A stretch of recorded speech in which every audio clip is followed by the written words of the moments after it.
이고요. 또 하나의 의미는 제가 조금 이따가 시도하려고 하는 그 바가 뭐냐면 여기 계신 모든 분이 지금 여러분 앞에 누군가가 서 있다라고 하는 것이 사실이 아닐 수도 있다라는 그러한 회의를 갖게끔 하는 것이 이제 그렇죠. 늘 반응이 그렇습니다. 이게 역시 철학자답구나 말도 안 되는 그러한 나는 절대 그 생각이 안 들 거야라고 굳게 생각을 하시는 분들이 계실 텐데 제가 만약에 그냥 한번 회의해 보십시오. 제가 없을 수도 있습니다. 그렇죠? 그렇죠? 제가 없을 수도 있잖아요. 이렇게 자꾸 제가 강권을 한다면 어떻게 생각하시겠어요? 저분이 조금 이상하다라고 생각을 하시기가 쉽겠죠. 그러나 제가 만약에 그럴듯한 이유를 제시를 하게 되면 그렇고 보니까 그 말도 뭐 그럴 수도 있을 것 같네라는 방식의 이유가 제공이 돼야지 의심할 수 있게 되는 겁니다. 그래서 방법적 회의의 의미는 이런 의미에서 두 가지입니다. 하나는 체계적인 모든 믿음들을 갖다가 하나라도 빠지지 않게끔 모든 믿음들을 갖다가 체계적으로 의심할 수 있는 그러한 절차를 거치겠다라는 것과 더불어서 의심을 그냥 무턱대고 의심을 하는 게 아니라 의심의 이유가 있어야지 의심을 하는 거니까 그 이유를 체계적으로 제시하는 것입니다. 자, 그래서 데카르트가 첫 번째로 사용하는 그 원리, 그러니까 공격의 대상으로 삼는 원리가 있는데 그 원리가 감각은 믿을 만한 것이다라고 하는 아리스토텔레스주의의 그 기본적인 그 생각입니다. 그래서 그것은 믿을 만한 것이 못 된다라고 하는 걸 갖다가 얘기함으로써 굉장히 많은 믿음들을 우리가 제거할 수 있겠죠. 그래서 데카르트가 얘기를 하죠. 내가 갖고 있었던 많은 믿음들 중에서 굉장히 많은 것들은 감각에 의존해 있는 것이니까 과연 감각에 의존해서 내가 세상을 안다라고 하는 것이 괜찮은 그런 접근 방식인지를 생각해 보자는 겁니다. 그래서 데카르트가 아닐 것 같다. 그래서 왜 아닐 것 같은지 데카르트의 첫 번째 논변입니다. 철학자들은 어떤 작업을 합니까? 주장을 피기도 하고 또 무엇을 합니까? 주장에 대한 근거를 제시하는 게 그게 논변입니다. 데카르트가 왜 우리는 감각에 의존해서는 안 되는지, 감각에서 제공된 믿음들이 왜 신뢰할 만한 것이 못 되는지에 대한 첫 번째 논변을 살펴보시죠. 어떤 논변입니까? 때때로 감각은 우리를 속인다라는 논변입니다. 때때로 감각은 우리를 속이기 때문에 감각을 절대 믿어서는 안 된다는 논변입니다. 자, 때때로 감각이 우리를 속이나요? 자, 저기 뒤에 계신 분, 이게 얼마짜리 동전입니까? 예? 동전 안 보이세요? 동전 보이세요? 동전, 예? 보이세요? 안 보입니까? 자, 이제 보이세요? 100원입니다. 100원. 감각이 속이죠? 500원이라고 생각을 하셨는데 100원이니까 감각이 속이기 때문에 감각을 믿어서는 안 된다라는 논변입니다. 설득력이 있습니까? 자, 지금 감각이 우리를 속이지 않은 경우가 지금 실제 상황이 있었죠. 그죠? 자, 그럼 이 상황에 근거해서 감각에서 주어지는 정보를 다 거부하실 겁니까? 왜요? 좀 허무하시죠? 데카르트, 훌륭한 철학자일 줄 알았는데 논변이 때때로 감각은 우리를 속이기 때문에 더 이상 감각을 믿어서는 안 된다는 논변은 좀 약한 논변이죠. 이 논변을 데카르트가 성찰해서 처음 핍니다. 피고 나서 본인이 왜 이 논변이 약하다는 걸 갖다 알고 감각을 갖다가 신뢰하고자 하는 사람의 반응을 같이 실어줍니다. 성찰 한번 읽어보세요. 그러니까 꼭 대화로까지, 대화체는 아닌데 대화로까지 쓰여져 있어요. 자기의 주장은 뭡니까? 감각에 의존하지 말자라는 것인데 감각에 의존하지 말자라는 이유가 뭐예요? 논변이 다시 감각은 때때로 우리를 속인다라는 거예요. 근데 생각을 해보세요. 감각이 때때로 우리를 속이기 때문에 감각을 절대 믿어서는 안 된다라고 하는 결론이 뒤따라 나옵니까? 안 나옵니까? 안 나올 수 있겠죠? 어떤 예외가 있습니까?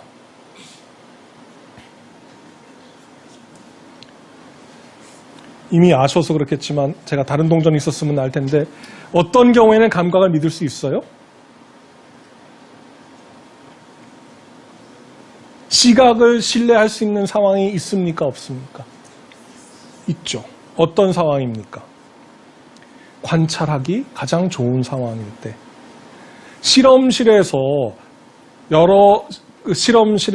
때때로 어둡거나 혹은 환경적 조건이 좋지 않아서 그때 한 관찰들이 오류가 있습니까? 없습니까? 있죠. 그렇다고 해서 그럼 실험실에서 앞으로 우리 실험실에서는 관찰을 안 하기로 했습니다. 이런 결론 내립니까? 안 하죠. 어떤 결론을 내립니까? 그러한 정확한 완벽한 관찰에 방해가 되는 요소들은 없애고 불을 더 밝게 한다든지 아니면 눈이 나쁜 사람은 그런 걸 못 보게 한다든지 아니면 특정한 다른 외부적인 환경으로 인해서 우리가 관찰을 제대로 못하게 하는 그런 상황을 갖다가 배제하자라는 입장이 나온 겁니다. 그러니까 감각을 신뢰하고자 하는 사람은 데카르트의 주장을 받아들일 수 있어요. 어떤 주장을? 때때로 감각은 우리를 속인다는 주장을 받아들여도 그렇다고 해서 데카르트가 얘기하려고 하는 궁극적인 결론은 안 받아들일 수 있어요. 그죠? 그래, 감각은 때때로 우리를 속이지만 그러나 감각이 정확할 때도 있으니까 감각을 신뢰하자. 이런 얘기는 누가 하는 걸까요?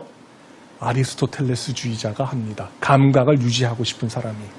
그러니까 데카르트는 감각을 공격을 하려고 하니까 보다 강력한 이유가 필요하겠죠. 그죠? 가끔 혹은 때때로 감각은 우리를 속이기 때문에 감각을 신뢰해서는 안 된다라고 하는 이유는 더 이상 효과적이지를 못해요. 그렇기 때문에 보다 강력한 이유로 제시되는 논변이 다음의 논변입니다. 이것이 유명한 데카르트 제1성찰에 나오는 꿈의 논증입니다. 한번 살펴보도록 하시죠. 여기가 강당이라는 것이 확실하기 위해서는 내가 꿈을 꾸고 있지 않다라는 것이 확실해야 한다. 그런데 내가 지금 꿈을 꾸고 있는지 아니 깨어 있는지가 확실치가 않다. 그러므로 여기가 강당인지 확실치가 않다는 겁니다. 자, 첫 번째 이유를 한번 생각을 해보세요. 여기가 강당이라고 하는 것이 확실하기 위해서는 꿈을 꾸고 있지 않은 게 확실해야 된다는 말은 맞습니까? 물론 여기서 꿈을 꾸고 계신 분들도 계실 수 있지만 그 경우를 제외를 한다면 그죠? 보통 꿈은 어디서 꾸시죠? 댁에서 꾸실 테니까 꿈을 꾸고 계시다면은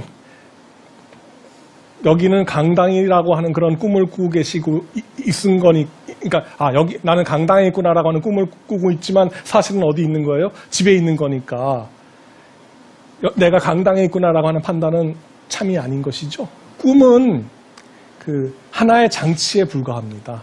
데카르트가 제시한 하나의 장치에 불과하고 이런 기본적인 데카르트의 생각을 저희가 조금 더 풍부하게 만들어 볼 수가 있는데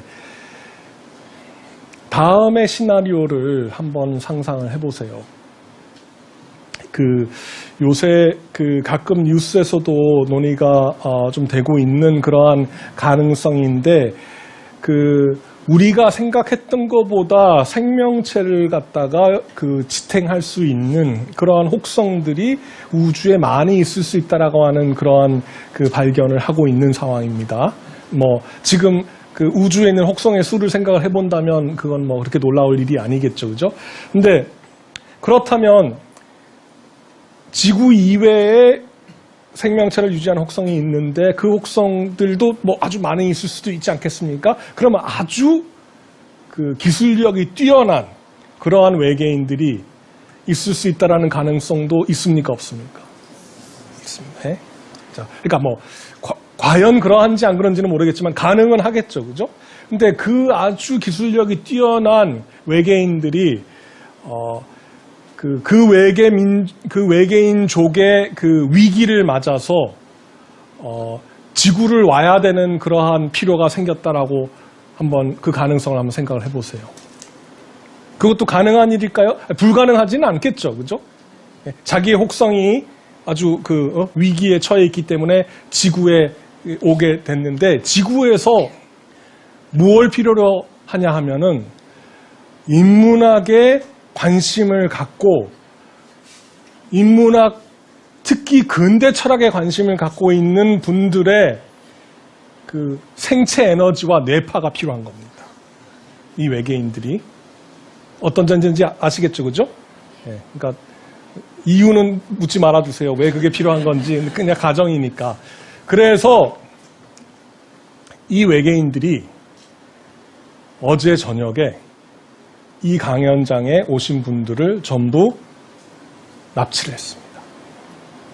납치를 해서 어디에 지금 데리고 갔냐면 독도의 지하 땅굴에 여러분이 다 있습니다. 그런데 기술력이 좋으니까, 그리고 독도의 지하 땅굴에 있다는 걸 여러분이 알게 되면 내가 왜 여기가 어디야? 내가 왜 여기 있지라고 가시려고 할 거고, 그렇게 되면 여러분의 그 유익한 생체 에너지를과 뇌파를 갖다가 수확을 할 수 없으니까 모시고 오면서 이런 통에 넣고 뒤에서 계속 서울에서의 생활이 지속이 되는 그런 가상의 경험을 제공을 해주고 있는 시나리오입니다. 자, 그러면 여러분이 만약 그런 상황에 있다라고 한다면 지금 여러분은 서울 시내에 있습니까? 없습니까? 서울 시내에 있다라고 생각을 하지만 사실은 어디 계세요? 독도에 계세요. 독도 지하에. 그러면 지금 내 앞에 누군가가 강연을 하고 있다라고 하는 그 판단이 참입니까? 아닙니까? 그것도 거짓이죠. 옆에 사람이 있다는 것도 참입니까? 거짓입니까? 그건 통들이 어떻게 배열이 되느냐에 따라서 다르겠죠. 그렇죠? 네, 아주 멀리 떨어져 있다고 생각하면 바로 옆에 사람이 없는 거죠. 자, 그러면 이게 회의의 시나리오입니다. 이게 데카르트가 제시하는 시나리오예요. 내가 이러한 가상의 현실 속에 있다라고 얘기를 생각해 본다면 그것이 가상의 현실이 아니라는 걸 어떻게 알 수 있을까요? 한번 빠져나가 보세요. 어떤 증거가 있으면 내가 독도의 지하에 있다라는 것이 아니라는 게 증명이 될까요? 일어나서 나가보시겠어요? 네? 나가보시니까 전철역이 있어요. 그러니까 제가 알기로는 독도에 전철역은 없는데요. 여기는 서울입니다. 이렇게 얘기를 하면 저는 어떤 얘기를 할 수 있을까요? 방금 어떤 일이 벌어졌냐 하면 외계인이 3번 환자는 굉장히 이 회의 시나리오에서 벗어나려고 노력하기 때문에 지하철 경험 투입해서 지하철을 갖다가 보고 있다라고 하는 그 경험을 또 제공을 해주겠죠. 그러면 그래도 어떻게 이 상황에서 벗어날 수 있는 걸 알 수 있는 그러한 길이 있지 않을까라고 곰곰이 따져보더라도 지금 이 단순한 논변이 지금 내가 하고 있는 경험이 실제로 벌어지고 있는 경험이다라고 하는 걸 갖다가 보증해 줄 증거를 찾기가 쉽지 않다라는 걸 보여줍니다.